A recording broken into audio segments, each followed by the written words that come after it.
Assalamualaikum warahmatullahi wabarakatuh. Halo semuanya, perkenalkan saya Chelsea Kansabita dari kelas 10H nomor absen 5. Di video kali ini, saya akan menceritakan biografi dari seorang tokoh wanita inspiratif dan berprestasi. Ya, beliau adalah Maudy Ayunda. Maudy Faza Ayunda atau biasa dikenal Maudy Ayunda lahir pada tanggal 19 Desember 1994 di Jakarta, Indonesia. Maudy Ayunda merupakan anak pertama dari pasangan Didi Jasmedi dan Mauran Wijoko. Maudy Ayunda mempunyai adik perempuan yang bernama Amanda Khairunisa yang usianya 3 tahun lebih muda. Masa kecil Maudy Ayunda. Saat masih kecil, Maudy cenderung pendiam dan pemalu. Ia merupakan anak rumahan dan sering menghabiskan waktu dengan membaca buku yang sudah dilakukannya sejak berumur 3 tahun. Kecintaannya pada buku membuatnya berhasil menulis buku pertamanya berjudul A Forest of Fable pada usia 10 tahun, yang mana ia menyumbangkan hasil penjualannya untuk para korban tsunami di Aceh. Ia merupakan orang yang sangat gemar belajar dan sangat bersemangat saat akan menghadapi ujian. Awal karir entertainment Maudy Ayunda. Debut pertama Maudy Ayunda di dunia hiburan tanah air diawali dengan membintangi film untuk Rena pada tahun 2005. Melalui perannya, Maudy bahkan menerima penghargaan aktris utama terpilih oleh Festival Film Jakarta 2006 di usianya yang baru 11 tahun. Setelah debutnya di layar lebar, Maudy berhenti sejenak untuk fokus pada pendidikannya saat itu. Setelah 4 tahun, Maudy kembali membintangi film berjudul Sang Mimpi yang merupakan sequel film Laskar Pelangi.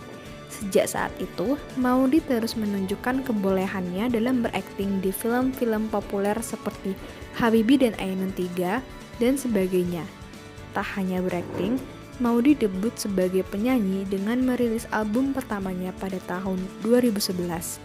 Pendidikan Maudy Ayunda. Sejak TK sampai kelas 2 SD, Maudy bersekolah di Sekolah Al-Izhar yang berkurikulum nasional. Namun setelah itu, Maudy pindah ke Sekolah Mentari Intercultural School yang berkurikulum nasional plus. Maudy pun bersekolah di sekolah tersebut hingga SMP. Kemudian, Maudy pindah ke British School Jakarta saat SMA. Setelah lulus dari bangku SMA, Maudy memutuskan untuk melanjutkan studinya di luar negeri.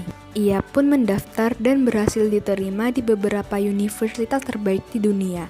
Dan ia akhirnya memilih Oxford University Inggris dengan jurusan Filosofi Politik Ekonomi. 3 tahun setelah kelulusannya, Maudy memutuskan untuk melanjutkan studinya ke jenjang S2 dengan beasiswa LPDP.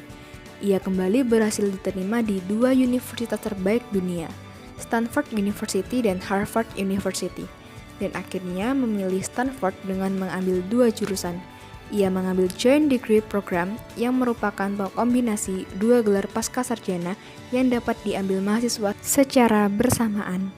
Ia memilih jurusan Administrasi Bisnis dan menambahkan pendidikan sebagai jurusan tambahan pada akhir semester pertama. Hebatnya, Maudy Ayunda hanya membutuhkan waktu 2 tahun untuk menuntaskan studi S2-nya.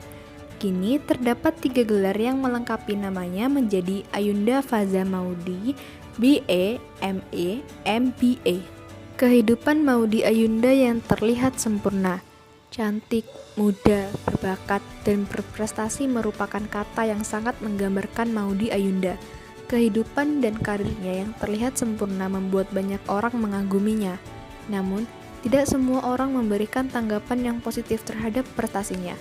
Beberapa orang mengaca bahwa kesuksesan Maudy Ayunda didapatkan melalui privilege yang dimilikinya. Disebutkan bahwa Maudy berjalan di karpet merah kemudahan dan fasilitas, sehingga lebih mudah baginya untuk meraup prestasi-prestasi.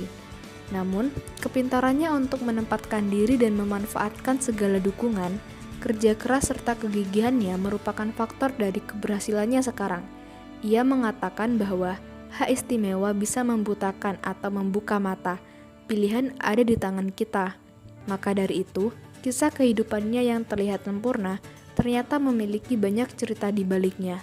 Kisah Maudy Ayunda mengajarkan kita kehidupan merupakan aset yang singkat juga berharga, sehingga harus digunakan untuk hal-hal positif dan bermakna bagi orang-orang di sekitar kita.